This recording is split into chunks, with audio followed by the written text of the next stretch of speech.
Arizona's news headquarters at 200 EVB. This is 12 News.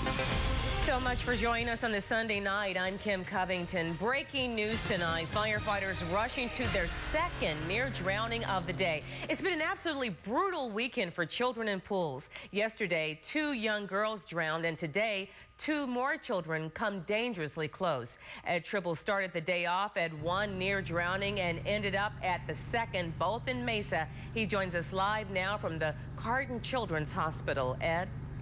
Yeah, in 2 separate incidents, 2 toddlers are alive tonight because of some quick thinking, and it's a reminder of just how close a child can come to drowning.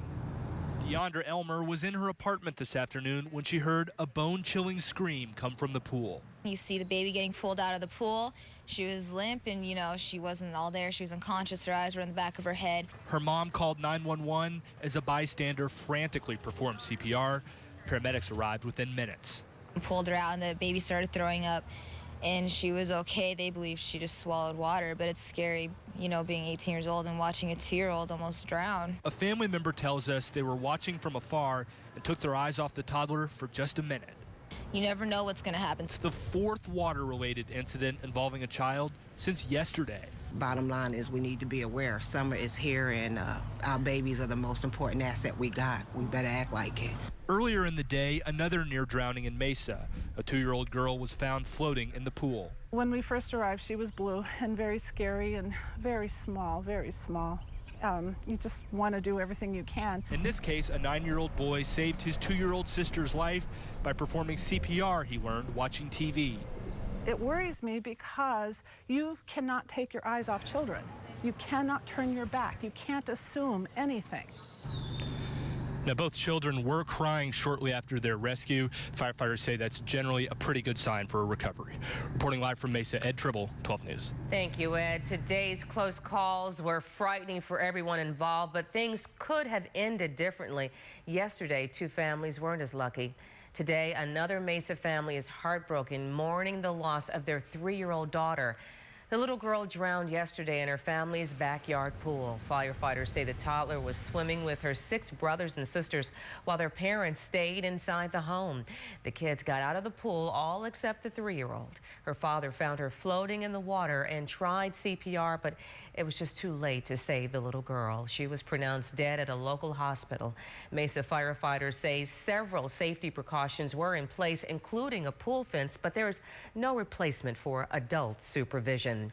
And a Phoenix family overcome with grief after a 7-year-old drowns in a family pool there. This also happened yesterday. Phoenix firefighters say the girl was visiting her grandparents when she somehow got into their above-ground pool. When crews arrived, the grandmother and grandfather were performing CPR, but again, it was too late to save the little girl. Crews say there were no barriers between the house and the pool, and they think the 7-year-old was underwater for about 20 minutes before she was found. It was just last weekend that we reported the drowning death of a young Gilbert boy after he and his brother somehow ended up in a canal.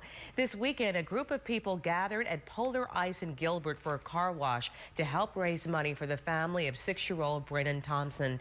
Yesterday's car wash helped raise more than $2,000 for the grieving family. New at 10, we're taking a closer look at this devastating problem. Temperatures are just starting to heat up, and we still have a full summer ahead of us. How do we keep our kids safe around water? Joining me now is Mesa firefighter Forrest Smith with some life-saving water safety advice for all of us. Thank you so much for being here. Thank you. You all have been very good at delivering this message. The Red Cross, it's in schools. Why aren't we getting it? What have we missed?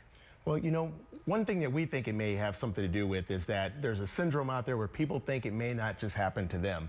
So what tends to happen is that if you get complacency mixed with distractions, that tends to lead to some of these devastating events. So we know that parents care about their children, that there are people out there who care about their relatives, but it's just devastating when this happens. And so again, it becomes the issue of saying, okay, can this happen to us? And looking around your home and looking around your pool and seeing what can you do to prevent these incidents. Never let your guard down. That's right. Never let your guard down. Okay, some parents are saying, oh my goodness, my kids have taken swim lessons. We know CPR. Why isn't it okay for a teen to watch my child? Well, Well, the thing with classes, taking classes or having one person or a teen watch your child, there's several layers to this. When it comes to having your children take classes, that's great, but we're also saying, okay, let's have those supervision in place. Let's have barriers up. Let's find different layers right there to be able to avoid these incidents from happening. Having a teen, for instance, they may not have the life experience to really look at a situation unfold as an adult would. And so in those situations, we say have an adult who is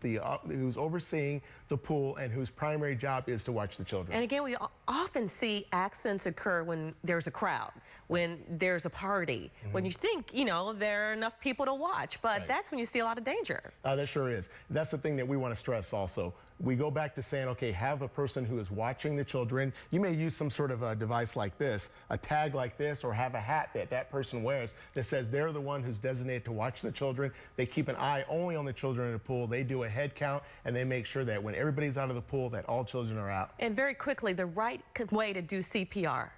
Well, we have two different forms of CPR we talk about. We've been teaching the public about hands only, but then in a situation like this, when you're dealing with a non-fatal drowning or a person who comes close, you go back to the 30 to 2. 30 compressions, 2 vet respirations. And so fall back on that. And then if you don't know, listen to the 911 operator. He or she will lead you through the steps. Forrest Smith, thank you. Excellent advice. We appreciate you being here tonight. Now, tomorrow on 12 News Today, the Red Cross joins us in studio for live CPR techniques that will save your life. Join us tomorrow starting at 4:30.